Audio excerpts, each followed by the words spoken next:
Ya lo adelantaba y además lo veíamos en las imágenes. Hoy tengo el honor y el placer de conversar con un pianista, músico, compositor, director artístico y además director titular de la Orquesta Sinfónica de Holguín, pero sobre todo un apasionado del buen arte y de la música. Orestes Saavedra Sánchez, buenas tardes y bienvenido a nuestro programa. Muchas gracias, Bernardo, para ti y para todos los televidentes. Un saludo.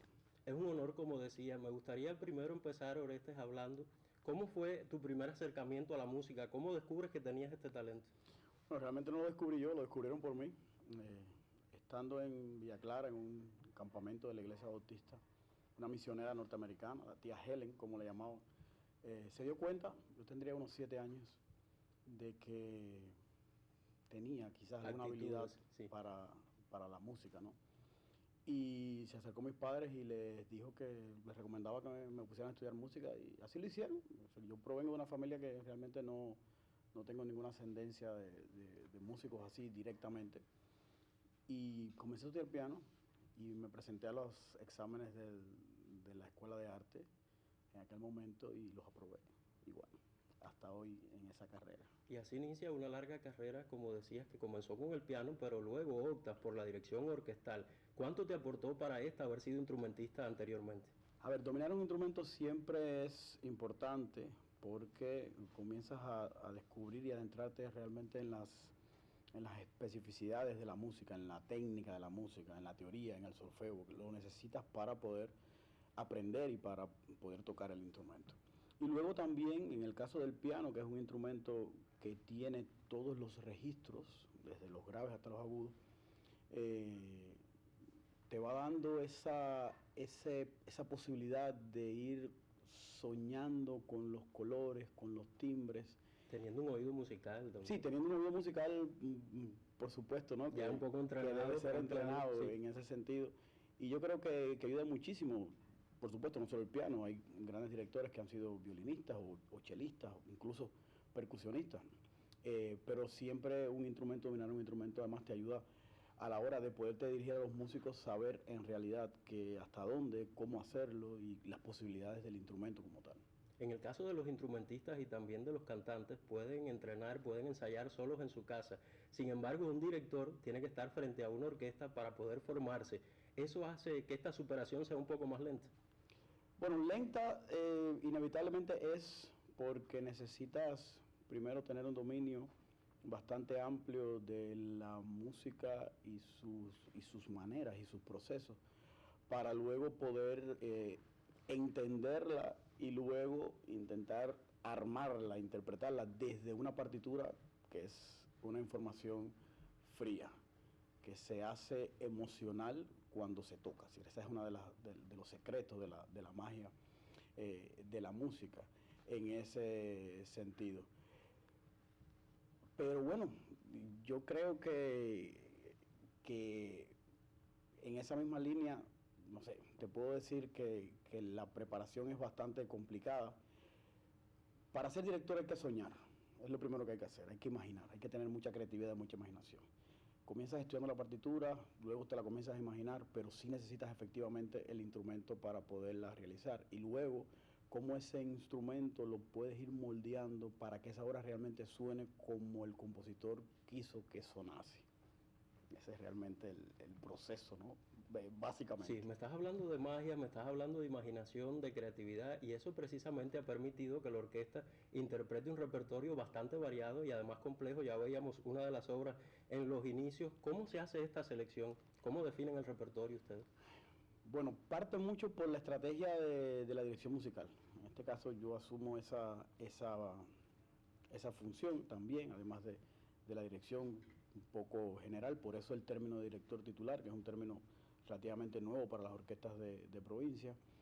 Y la selección parte un poco de la visión que nosotros tenemos, quizás de obras que nos gusta hacer, nos gustaría hacer, de ciertos tipos de repertorios, ya sea de clásicos, ya sea un poco más del siglo XX o más cercanos al musical o a la música popular, y también un poco de una estrategia para poder llegar al público. Es decir, primero hay que partir de una satisfacción personal, ¿no? De una especie de realización, para luego entonces establecer las estrategias y la línea en que una orquesta debe de seguir para que también ese trabajo funcione en la comunidad o en la localidad. que sea de impacto realmente para las personas, ¿no?, que van a asistir a nuestros conciertos. Tiene un objetivo más o menos doble, que se supere la orquesta y que pueda ir creciendo y logrando esa mayoría de edad que hablaba al principio, y al mismo tiempo también para el disfrute del público. Exactamente, exactamente. Pero parte también de algo muy elemental, de la diversión. Es decir, nosotros tenemos que disfrutar, tenemos que divertirnos, tenemos que emocionarnos primero nosotros para que luego esa emoción, y por eso hablo un poco de magia. Sí, aunque hagan música clásica también tienen bastante de contemporáneo, sí. Exactamente. Yo parto de hacer gestos en el aire, que esos gestos se interpretan, lo interpretan los músicos emiten un sonido y luego ese sonido llega a la audiencia con una emoción determinada. Entonces, el que me diga que no hay un poco de magia y de fantasía en eso que hacemos, bueno, nunca he ido a un concierto de la orquesta. Y para lograr esa fantasía se necesitan muchísimas horas de ensayo. ¿Cómo es ese proceso previo a un concierto? Bueno, parte de la preparación individual. Yo creo que un buen ensayo comienza cuando el músico llega con su papel leído, con su papel asimilado, preparado en ese sentido, y luego comenzamos a perfilar, ¿no?, el discurso general, a la idea, por dónde iría realmente el sentido de lo que queremos transmitir, de la emoción que queremos, que sacamos primeramente de la partitura, luego procesamos en esas horas de estudio individual. Estudiamos también muchísimo para poder tener la obra lista para el ensayo, y luego entonces comienza un proceso de pulido realmente fuerte e importante. Sí, y de varias horas y horas y horas de ensayo y de tener una resistencia bastante grande. Como decías, has interpretado un repertorio bastante amplio en el que han tenido obras de Beethoven, de Tchaikovsky, de Wagner, de Liszt. ¿Qué obras te falta por interpretar y te gustaría hacer y aún no han hecho? Bueno, es una deuda que tengo todavía conmigo mismo. Yo me apasioné mucho cuando estuvimos con la Gran Orquesta Latinoamericana en el 2005 en Caracas con la Sinfonía 5 de Mahler, y yo creo que esa es una obra que me ha perseguido durante mucho tiempo, que no he podido realizar todavía. Es bastante compleja. Es una obra muy difícil. Yo ayer estaba leyendo porque me hablabas de ella y no la conocía, y dice que su autor estuvo transformándola hasta su muerte. Le estuvo haciendo cambios. Sí, solamente de ella hemos podido hacer el cuarto movimiento, el adagietto, que es para cuerdas, que también es muy complejo. Cada vez que yo le digo a los muchachos lo que está, se me ocurre sí, tocar el adagietto, ellos como que tiemblan, sí. Me dicen, es que tú no descansas, tú no duermes, tú no tienes nada que hacer. Y nada, es que me fascina esa pieza.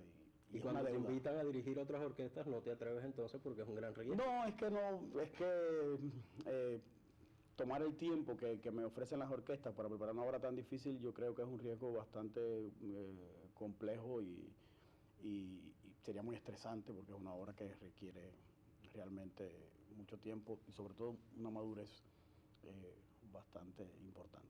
Sobre el escenario puede pasar cualquier cosa en el momento del concierto y el director tiene que estar atento para limar cualquier aspereza, pero ¿cómo vives esa experiencia cuando cedes la orquesta a directores invitados?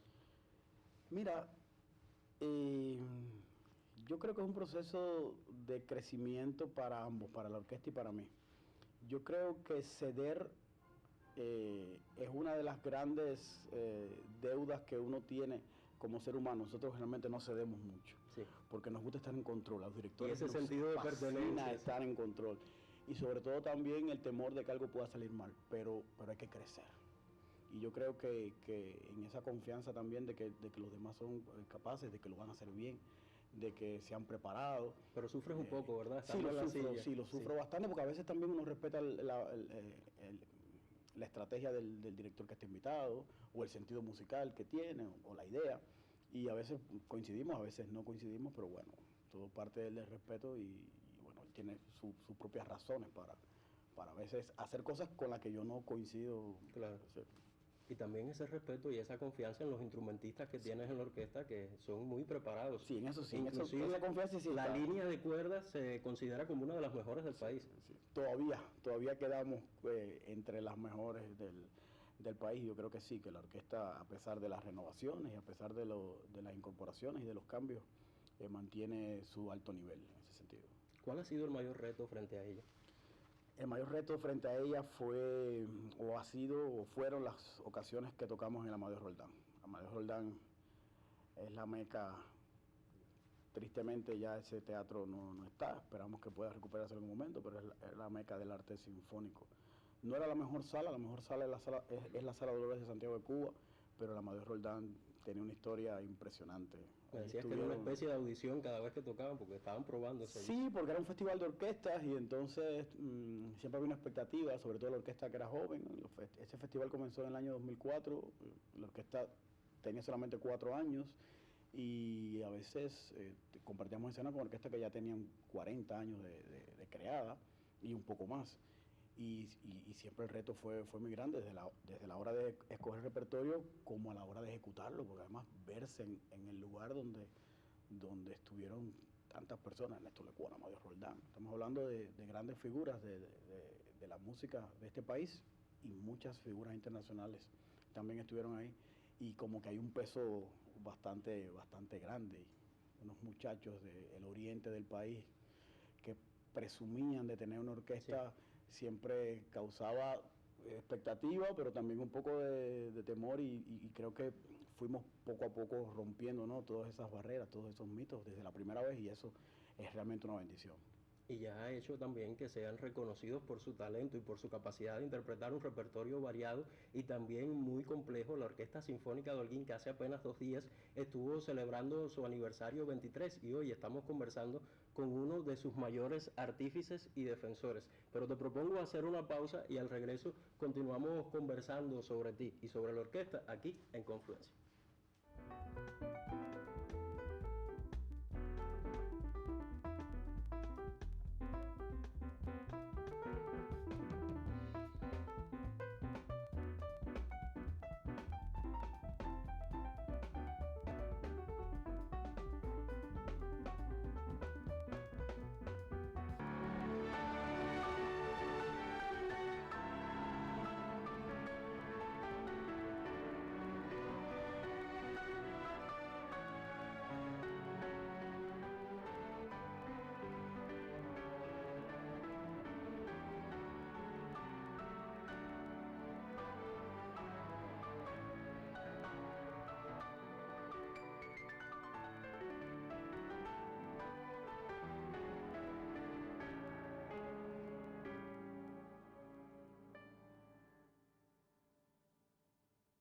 Continuamos conversando en Confluencia con Orestes Saavedra Sánchez, director titular de la Orquesta Sinfónica de Holguín. Y me gustaría preguntarte ahora, Orestes, ¿quiénes han influido en tu forma de dirigir o de acercarte a la música orquestal? Mira, mi historia con la música, con la dirección de orquesta, con la música orquestal es bastante complicada. Generalmente cuando se le pregunta a los directores, todo el mundo dice, desde pequeño yo soñaba con dirigir. Sí. Yo jamás pensé en que iba a dirigir una orquesta sinfónica. Eso llegó de una manera muy fortuita, muy casual. A mí lo que me gustaba era componer, me gustaba escribir. Y por esa vía me acerqué a la orquesta, un poco para ver y probar las obras que escribía. Y me quedé trabajando así con la orquesta del conservatorio hasta que llegó, por supuesto, la oportunidad de trabajar en la orquesta, de entrar a la orquesta sinfónica. Y bueno, eso fue realmente mi acercamiento a la música sinfónica. En Cuba hay grandes referentes. Yo creo que el principal referente en la música, en la dirección orquestal en Cuba es el maestro Leo Brauer. Leo Brauer es considerado el mejor director que tenemos en el país. No es el que mejor dirige técnicamente, pero es el que más resultado, sí, el que logra sacar la maravilla de la orquesta, ¿no?, esa música maravillosa, su obra y las obras de los demás. Pero hay muchísimos otros referentes. Está Guido López Gavilán, está el maestro Jorge López Marín, bueno, Iván del Prado. Te gusta ver también muchos audiovisuales, directores extranjeros. Y directores extranjeros que en realidad han sido los que me han formado, ¿no?, en ese sentido, porque bueno, uno siempre comienza imitando, uno siempre aquel gesto, aquella manera de hacer, y luego te vas dando cuenta que la dirección de orquesta es un poco más orgánica, tiene que ver con tu propio cuerpo, tiene que ver con tu propio movimiento, y tiene que ver con que la música funcione, sin importar mucho el gesto, aunque un gesto bonito y elegante también es importante, pero a veces hace falta un gesto efectivo más que la coreografía, ¿no? Pero siempre hay un poco de espectáculo, de show y de vender, ¿no?, quizás una imagen. De hecho, los directores jóvenes se caracterizan mucho por eso, ¿no? Y funciona muy bien. Y funciona muy bien, pero hay algo que hay que decir, y es que la mayoría de los directores están casi todo el tiempo de espalda al público. ¿Cómo entonces te relacionas con él? ¿Cómo es esa conexión? Yo creo que una relación espiritual. Uno siente esa vibración, pudiera Sí, decirse. yo siento la presencia de ellos y al mismo tiempo, de alguna manera, se siente en el ambiente la reacción del público. Se siente la reacción del público en el momento de la presentación, se siente la reacción de los músicos y se siente sobre todo esa música, esa emoción de la música. Es una relación compleja, es bastante difícil porque realmente tú no tienes un rebote real hasta que no se termina la obra y te aplauden o no. A veces un aplauso que se demora es preocupante, nervioso, sí.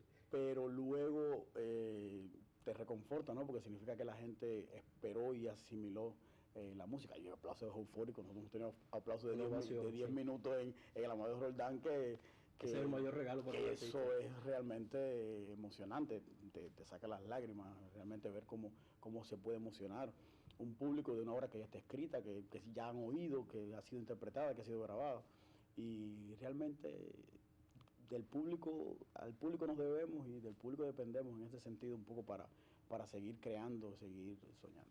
En el caso de la música popular es más fácil porque la gente como que se suma, se siente más. En el de la música clásica esperan hasta el final para aplaudir normalmente. Claro, lo que pasa con la música popular entonces es que el reto viene a ser... es muy conocida normalmente.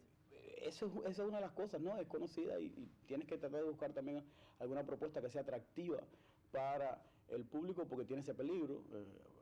Por ejemplo, hay autores y hay canciones a los que yo jamás les haría un arreglo porque creo que su música es perfecta. Entonces, cuando tú te atreves a hacer un arreglo, a hacer una versión, tiene que ser para decir algo nuevo, porque para repetir lo mismo yo creo que no vale mucho la pena. Entonces, parte de que la gente conoce la obra y luego tú vas a intentar dar una visión de esa obra que ya es conocida, entonces el escrutinio de alguna manera es un poco mayor, porque la gente espera que suene como le ha sonado siempre, la gente espera sentir, ¿no? lo que siente con la obra original, y ahí viene el reto. Y también tiene el problema de que el formato no es el mismo y hay algunas limitaciones que uno trata de suplir con buenos arreglos, pero a veces no son buenos los arreglos que llegan, y también hay que hacer un poco, hay que discriminar un poquito en ese sentido y poder escoger qué hacer, cómo hacer, porque tiene que funcionar, sobre todo para el público que lo está escuchando. Me está viniendo a la mente ahora mismo el concierto romántico sinfónico, Sí. que interpretaban temas emblemáticos, pero también temas muy populares, como por ejemplo Ricardo Arjona, que Sí. es algo que no se esperaría que cantara una orquesta sinfónica. Sí, es que también complacen al público. Sí, la temática del concierto era realmente esa, era un concierto para el Día de los Enamorados y nos dio por sorprender de alguna manera al público con ese repertorio, y también creo que hicimos Basta Ya con los mariachis, sí. y fue un momento muy gratificante. Es una forma de reinventarse y de estar creciendo siempre, y estamos viendo a solistas cantando con la orquesta sinfónica. ¿Qué cualidades o actitudes deben tener estos para poder acoplarse a ella? Bueno, yo con la selección de los solistas soy un poco complejo, porque yo tengo a veces algunas epifanías, ¿no? Sí, a veces te imaginas cantando. Oigo una voz y digo, wow, eso me puede funcionar para esta otra cosa. A veces uno toma riesgos en ese sentido, hasta ahora nos han salido bastante bien los riesgos. Me gusta también trabajar con voces jóvenes, dar quizás oportunidades y también un poco salir de los vicios y de algunas maneras de hacer ya de voces consagradas que uno respeta y que no puede quizás mover como uno quisiera. Por eso me gusta trabajar también con muchachos jóvenes, y también por la oportunidad, verle la cara a esos cantantes cuando por primera vez se enfrentan a la orquesta, que cualquiera puede pensar, pero bueno, cantar con una orquesta, exactamente, detrás, sí. Lo que hay detrás es un organismo vivo, ¿ya? Que puedes entrar en una relación con él de amor y odio, y hay que ver entonces cómo mantener ese equilibrio realmente. Hablábamos del antes, del durante, y ahora me gustaría hablar también sobre el después. ¿Cómo es el después de los conciertos para ti? Porque sé que eres bastante perfeccionista. El después de los conciertos es muy complejo. Analiza, reestructura, piensa lo que hiciste mal. Mira, yo lo hacía mucho al inicio, un poco como que comenzaba a revisar lugar por lugar, eh, página por página, sección por sección, pero yo no sé si ya es la vejez, la madurez, el cansancio. Nos vamos enfocando a otras cosas, nos vamos enfocando la emoción. No, también. Y nos vamos enfocando a pensar, a decir, bueno, cumplimos el objetivo, ok, quedaron algunas cosas pendientes, pero logramos montar la obra, logramos abordar nueva música, logramos que saliera, logramos avanzar en cuanto al nivel de lo que se estaba haciendo.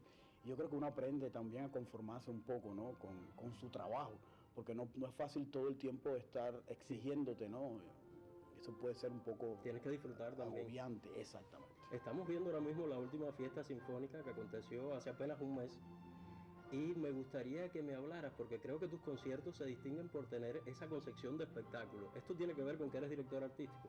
Bueno, sí, yo creo que soy director artístico precisamente porque comencé a explorar quizás algunas zonas para convertir los conciertos en un disfrute para el público. Y a partir de ahí yo creo que me fue gustando la idea de poder tener a cantantes, pero cantantes que no fuesen solamente de concierto, cantantes líricos, y a invitar a un que otro bailarín. Y bueno, también las colaboraciones, yo creo que he recibido muchos aportes, no sé, cada vez que el maestro Fran Fernández viene, por ejemplo, le gusta invitar los mismos cantantes que bailarines, que hay gente que... Esa confluencia de artes. Exacto, y tengo muy buenos amigos que en el mundo del arte que a los cuales sigo su trabajo y que también comienzo a pensar, mira, vi esto no sé, con palabras al viento, o vi esto de los muchachos de Bianchi en la danza, o vi esto de los cantantes, del lírico, de feeling, de Bella Voce, y me gustaría tenerlo, ¿no? en mi concierto. Y entonces comienzas a diseñar.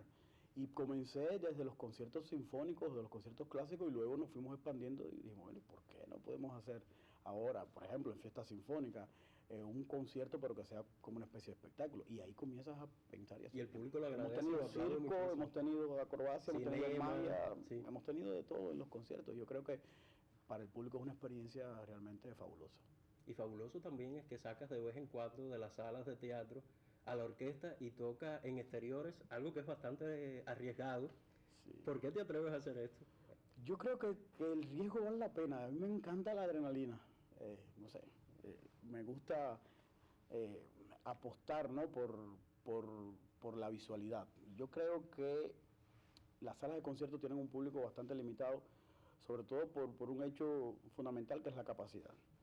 Y lo otro porque todo el mundo ve el teatro como un templo inmaculado, que es como sí. Debe ser, además. Tiene todas las condiciones sonoras, exactamente. No, pero además sobre todo de acceso, que si tengo que tener una ropa adecuada. Iluminaria. Exactamente. Y yo creo que el sacar a la orquesta para la calle nos permite poder de alguna manera invadir los espacios públicos y tocar para el que está, para el que pasa, o para el que viene al lugar sabiendo que va a tocar la orquesta. Y bueno, los riesgos que tiene el exterior, bueno, pero el impacto tú los conoces, mayor. Pero el impacto claro. Yo creo que vale. Sí, puede haber algún problema de sonido, puede haber algún problema de ajuste de luces, pero el impacto y la aceptación del público es mucho mayor. Me están haciendo señas ya de que cierre, pero no quiero despedir sin preguntarte antes, porque sé que te gusta componer. ¿Has soñado alguna vez con un concierto solo de composiciones tuyas con la orquesta? Eso sería un sueño por realizar, pero sí, en algún momento yo creo que lo podremos hacer. ¿Estás trabajando en base a eso, no?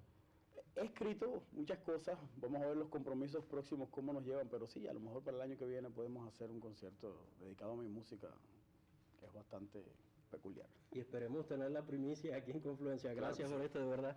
Ha sido un verdadero placer conversar contigo aquí en estos 27 minutos. Se han ido volando y quiero felicitar a la Orquesta Sinfónica de Holguín por estos 23 años, a todos sus instrumentistas, porque es un trabajo... A los que están, a los que estuvieron, a los que ayudaron a fundar esta orquesta. Y también me quiero despedir felicitando al Coro Orfeón de Holguín, otra de las importantes agrupaciones de nuestra provincia que nos distingue y que mañana estará celebrando su aniversario 59. Con ellos nos despedimos hasta una próxima emisión de Confluencia.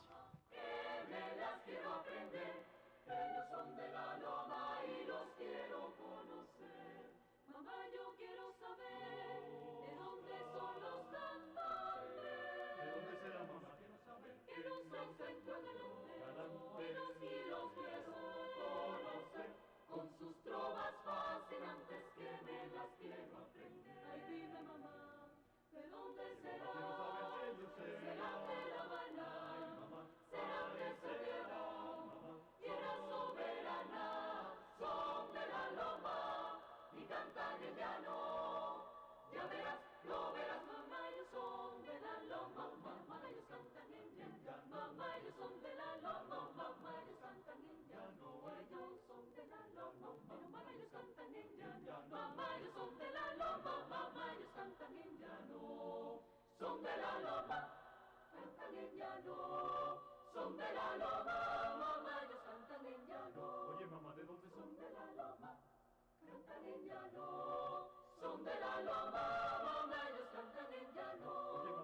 Señor.